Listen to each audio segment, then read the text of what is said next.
আসসালামু আলাইকুম। জন্ম থেকে জ্বলতেছি সাদে কিন্তু কথাটা বলি না। বলার কারণ অনেকগুলো এর পিছনে থাকে। সুদর্শন পুরুষ, একজন টু ইন ওয়ান, নাম তার বিশাল রহস্যময় ঘেরা। মানুষটাকে দেখি মাঝে মধ্যে মনে করি তিনি ফ্যাশন জগতের, বিশেষ করে যারা মিডিয়া জগতে কাজ করে তাদের পোশাক আশাক উল্টাপাল্টা হবে এবং সেগুলো অনেক তরুণ তরুণী ফলো করবে, এটাই কিন্তু স্বাভাবিক এবং এটাই কিন্তু হয়ে আসছে। তো যে মানুষটা পুরস্কার জিতলেন, সেই পুরস্কারটা আমাদের মতো যারা পুরুষ আয়নার সামনে দাঁড়িয়ে নানান রকম প্রশ্ন জাগি, মাথার চুলগুলোকে এদিক থেকে ওদিকে করি, কেউ আবার ঘোড়া ডিজাইন, কেউ আবার ডিওজি ডিজাইন করে থাকে।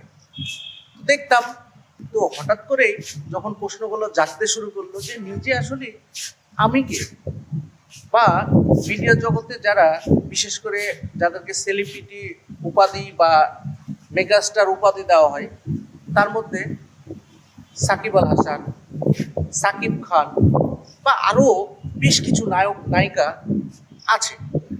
তো তাদের নাম না নিয়ে এই টু ইন ওয়ান মানুষটার নামটা কেন নিল? টু ইন ওয়ান উচ্চারণ করার জন্য কিছুটা হলো সরি, কিছুটা হলো গর্বিত।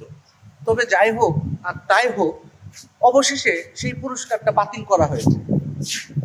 ভুল বুঝাবুঝি, ভুল বুঝেছিলাম, ভুল ব্যাখ্যা দেওয়া হয়েছিল। তবে সঠিক কোনটা তার কিন্তু এখনো তথ্যগুলো অন্তরালেই থেকে গেলে।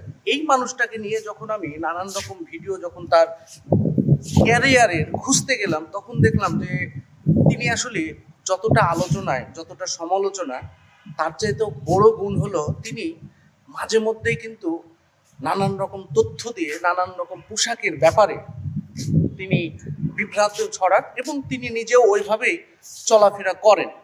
তবে যাই বলেন আর তাই বলেন, মানুষটাকে যেভাবে বাংলাদেশের মানুষ প্রত্যাখ্যান করেছে, তবে তার যদি হুঁশ বুদ্ধি বা জ্ঞান বিন্দু পরিমাণ থাকে, তাহলে তিনি হয়তো এভাবে আর কখনো মানুষের সামনে এসে গর্বের সঙ্গে বলবে না যে আমি যে পোশাক একদিন পরি সেই পোশাকটা দ্বিতীয় দিন পরি না। ভাই, আমি তো এই গেঞ্জিটা না হলেও 3 মাস ধরে পরে ভিডিও করছি বা আমার কাজগুলো করে যাচ্ছি।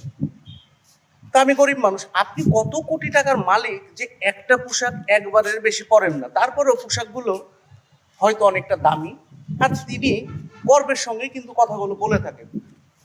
তবে মানুষটাকে নিয়ে যত কথা বলবেন, যত কথা শুনবেন, সেটা নিজের কাছেই আপনার নিজেই প্রশ্ন করতে ইচ্ছা করবে যে এই মানুষটা আসলো কোথায় থেকে।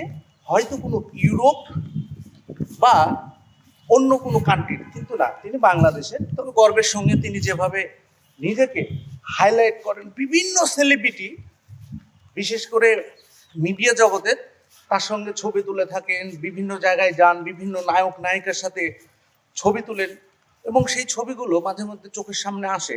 চিনতাম না, জানতাম না, হঠাৎ করে মনে করেছিলাম হয়তো কোনো এমন কোনো জিনিস হতে পারে। কিন্তু জিনিসটা পরে যেটা জানলাম যে তিনি অবশেষে পুরস্কারটা পাচ্ছেন না।